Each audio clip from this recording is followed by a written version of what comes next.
अगर आप ग्रेटर नोएडा में प्लॉट या इंडिपेंडेंट हाउस लेने का प्लान बना रहे हैं तो एक सेक्टर है जिसे बहुत से बायर्स इग्नोर कर देते हैं, लेकिन एक्सपीरियंस्ड इन्वेस्टर इसी सेक्टर पर नजर बनाए हुए हैं। क्या ईटा वन आज भी इन्वेस्टमेंट के लिए सही चॉइस है? यहाँ प्रॉपर्टी के एक्चुअल मार्केट प्राइस क्या चल रहे हैं, कौन से ब्लॉक में किस साइज के प्लॉट्स अवेलेबल हैं, और सबसे इम्पोर्टेंट बात, क्या आने वाले सालों में यहाँ इन्वेस्टमेंट करना प्रॉफिटेबल हो सकता है? आज के इस वीडियो में मैं आपको ईटा वन ग्रेटर नोएडा का कंप्लीट ओवरव्यू दूंगा। वीडियो के एंड तक आप क्लियरली डिसाइड कर पाएंगे कि ये सेक्टर आपके बजट और इन्वेस्टमेंट गोल्स के हिसाब से सही है या नहीं। नमस्कार, मैं हूं अभिषेक और आप देख रहे हैं प्रॉपर्टी रियलिटी। अगर आप ग्रेटर नोएडा में प्रॉपर्टी खरीदने का प्लान बना रहे हैं तो इस चैनल पर आपको हर सेक्टर का honest review, latest price listings और रियल मार्केट अपडेट्स मिलते रहते हैं। तो चलिए शुरू करते हैं ईटा वन ग्रेटर नोएडा के कंप्लीट ओवरव्यू के साथ। सबसे पहले बात करते हैं इस सेक्टर की लोकेशन की। ईटा वन ग्रेटर नोएडा के सबसे एस्टेब्लिश्ड और वेल प्लान्ड रेजिडेंशियल सेक्टर में से एक है। इसकी सबसे बड़ी स्ट्रेंथ है इसका स्ट्रेटेजिक लोकेशन। सेक्टर परी चौक के बहुत क्लोज होने की वजह से सिटी के ऑलमोस्ट हर इंपॉर्टेंट लोकेशन तक इजीली पहुंचा जा सकता है। नोएडा, ग्रेटर नोएडा, नोएडा एक्सप्रेसवे और यमुना एक्सप्रेसवे दोनों की एक्सीलेंट कनेक्टिविटी मिलती है, जिसकी वजह से नोएडा, दिल्ली और जेवर एयरपोर्ट की तरफ ट्रैवल काफी कन्वीनियंट हो जाता है। मेट्रो कनेक्टिविटी भी इस लोकेशन की वैल्यू को और स्ट्रॉन्ग बनाती है। Near by schools, hospitals, shopping complexes, banks, restaurants और डेली नीड्स मार्केट सब कुछ इजीली अवेलेबल है। अगर आप फैमिली के साथ सेटल होना चाहते हैं तो डेली लाइफ के लिए किसी भी बेसिक फैसिलिटी की कमी महसूस नहीं होती। अब बात करते हैं ईटा वन के ब्लॉक वाइज प्लानिंग की, क्योंकि ये इंफॉर्मेशन हर बायर के लिए बहुत इंपॉर्टेंट होता है। ईटा वन को टोटल 5 रेजिडेंशियल ब्लॉक्स में डेवलप किया गया है। A block, B block, C block, D block और ई ब्लॉक। सबसे पहले बात करते हैं ए ब्लॉक, जो इस सेक्टर का प्रीमियम सेगमेंट माना जाता है। यहाँ 1000 स्क्वायर मीटर के लार्ज रेजिडेंशियल प्लॉट्स अवेलेबल हैं। ये प्लॉट्स उन बायर के लिए परफेक्ट हैं जो लग्जरी बंगलो या हाई एंड इंडिपेंडेंट विला बनाना चाहते हैं। इसके बाद आता है बी ब्लॉक, जहाँ 500 स्क्वायर मीटर के प्लॉट्स अवेलेबल हैं। ये साइज लग्जरी इंडिपेंडेंट हाउस के लिए सबसे पॉपुलर कैटेगरीज में से एक माना जाता है। अगर आप स्पेशियस होम के साथ प्रीमियम लोकेलिटी चाहते हैं तो बी ब्लॉक एक स्ट्रॉन्ग ऑप्शन है। अब बात करते हैं सी ब्लॉक की। यहाँ 300 स्क्वायर मीटर के रेजिडेंशियल प्लॉट्स अवेलेबल हैं। ये कैटेगरी सेल्फ यूज और इन्वेस्टमेंट दोनों बायर्स के बीच काफी डिमांड में रहती है, क्योंकि बजट और स्पेस का एक अच्छा बैलेंस मिलता है।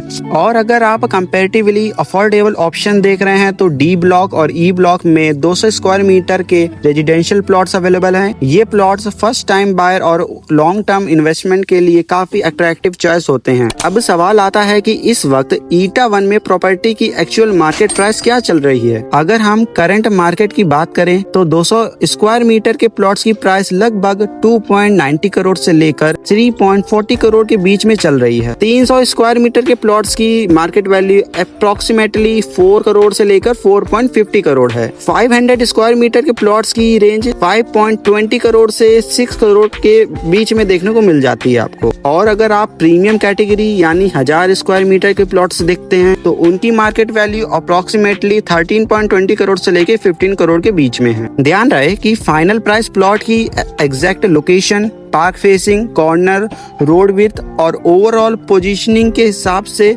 ऊपर या नीचे हो सकती है। अब बात करते हैं लाइफस्टाइल और एमिनिटीज की। ईटा वन एक फुल्ली डेवलप्ड रेजिडेंशियल सेक्टर है। Wide roads, green parks, walking tracks, planned infrastructure इस सेक्टर को प्रीमियम फील देते हैं। सेक्टर के आसपास schools, hospitals, grocery stores, restaurants, banks और डेली कन्वीनियंस की ऑलमोस्ट हर फैसिलिटीज अवेलेबल हैं। सबसे अच्छी बात यह है कि यहाँ रेजिडेंशियल एनवायरनमेंट पीसफुल और फैमिली फ्रेंडली है। ऑलरेडी डेवलप्ड इंडिपेंडेंट हाउसेस और मेंटेन्ड सराउंडिंग्स इस सेक्टर की ओवरऑल क्वालिटी को और भी बेटर बनाते हैं। लेकिन अब सबसे इम्पोर्टेंट क्वेश्चन, क्या ईटा वन इन्वेस्टमेंट के लिए सही चॉइस है?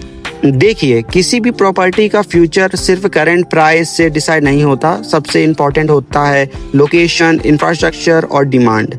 ईटा 1 एक एस्टेब्लिश्ड सेक्टर है जहां रेजिडेंशियल डिमांड कंसिस्टेंटली बनी हुई है। ग्रेटर नोएडा में लगातार इंफ्रास्ट्रक्चर डेवलपमेंट, कमर्शियल ग्रोथ और जेवर एयरपोर्ट रीजन की इंक्रीजिंग इंपॉर्टेंस का पॉजिटिव इम्पैक्ट एस्टेब्लिश्ड सेक्टर पर भी देखने को मिल रहा है। इसी वजह से लॉन्ग टर्म इन्वेस्टर इस एरिया को क्लोजली मॉनिटर कर रहे हैं। अगर आप क्विक प्रॉफिट के बजाय लॉन्ग टर्म अप्रिसिएशन और क्वालिटी लाइफस्टाइल दोनों चाहते हैं तो ईटा 1 डेफिनेटली एक स्ट्रॉन्ग ऑप्शन बन सकता है। अब सवाल ये है कि सेक्टर किस बायर के लिए बेस्ट है। अगर आप अपनी फैमिली के लिए इंडिपेंडेंट हाउस बनाना चाहते हैं, अगर आप प्रीमियम रेजिडेंशियल लोकेलिटी में इन्वेस्ट करना चाहते हैं, अगर आप लॉन्ग टर्म अप्रिसिएशन और सेफ इन्वेस्टमेंट देख रहे हैं, या फिर आप ग्रेटर नोएडा के डेवलप्ड सेक्टर में प्रॉपर्टी लेना चाहते हैं, तो ईटा 1 को आप अपनी शॉर्ट लिस्ट में जरूर रखिए। मुझे पर्सनली ईटा 1 की सबसे अच्छी बात इसका बैलेंस्ड कॉम्बिनेशन लगता है। Excellent connectivity, developed infrastructure, premium residential environment और डिफरेंट बजट कैटेगरीज के प्लॉट्स ऑप्शंस। अगर आप ईटा 1 में प्लॉट या इंडिपेंडेंट हाउस देखना चाहते हैं या लेटेस्ट मार्केट प्राइस और अवेलेबल लिस्टिंग्स की इंफॉर्मेशन चाहते हैं तो हमें कॉल कीजिए स्क्रीन पर दिए गए नंबर पर।